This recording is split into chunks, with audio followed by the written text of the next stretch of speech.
কাঁটাতারে ভারতের কাঁটা হয়ে দাঁড়াচ্ছে বাংলাদেশ। সম্প্রতি ভারত সীমান্তে কাঁটাতারের বেড়া দিতে যায় বিএসএফ। তারপরেই শুরু হয় সমস্যা। মালদার বৈষ্ণবনগর সহ একাধিক জায়গায় বিজেপি ভারতীয় সীমান্তরক্ষী বাহিনীর কাছে বাধা দেয়, যা দুদেশের কূটনৈতিক মহলে আলোড়ন ফেলে দিয়েছে। এই ঘটনায় ভারতীয় হাই কমিশনার প্রণয় বর্মাকে তলব করে বাংলাদেশের অন্তর্বর্তী সরকার। যদিও বৈঠক শেষে প্রণয় বর্মা জানান, কাঁটাতারের বিষয়ে দুই দেশের মধ্যে বোঝাপড়া রয়েছে। সীমান্তে বিএসএফ এবং বিজেপি পারস্পরিক সহযোগিতার মাধ্যমে কাজ করবে বলেও জানান তিনি। যদিও এই ঘটনার পর ভারত মনে করছে বিজেপির আপত্তির পেছনে বাংলাদেশ সরকারের মদত রয়েছে, তাই বাংলাদেশের দূতাবাসের ডেপুটি হাই কমিশনার নুরুল ইসলামকে ডেকে পাঠিয়েছে ভারতের পররাষ্ট্র মন্ত্রকের কর্তারা। আন্তর্জাতিক সীমান্তে নিরাপত্তা সুনিশ্চিত করতে কোনো রকম আপোষ করবে না ভারত, মেনে চলা হবে সব রকম প্রোটোকল। নয়াদিল্লির তরফে একথা স্পষ্ট জানিয়ে দেওয়া হয়েছে নুরুল ইসলামকে।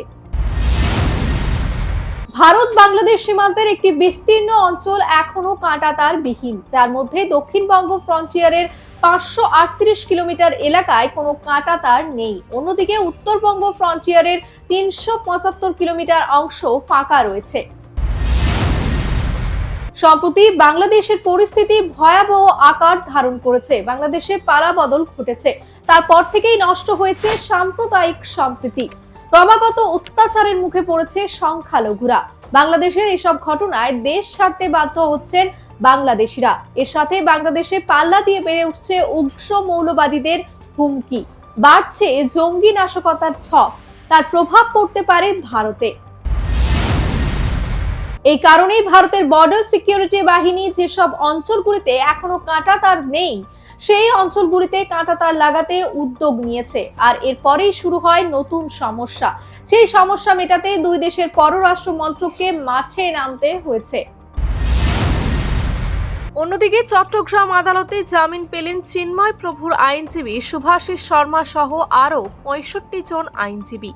গত 26শে নভেম্বর খুন হন আইনজীবী সাইফুল ইসলাম। এরপর তার ভাই জানে আলম 116 জনের বিরুদ্ধে মামলা দায়ের করেছিলেন, যার মধ্যে 70 জন ছিলেন আইনজীবী। একদিকে ভারত বিদ্বেষী মনোভাব, অন্যদিকে সীমান্ত উত্তেজনা। সব মিলিয়ে কি চাইছে বাংলাদেশ? এই বিষয়ে আপনাদের কি মতামত? কমেন্ট করে জানান আমাদের। লাইক দিন, সাবস্ক্রাইব করুন বেঙ্গল ফ্যাক্ট।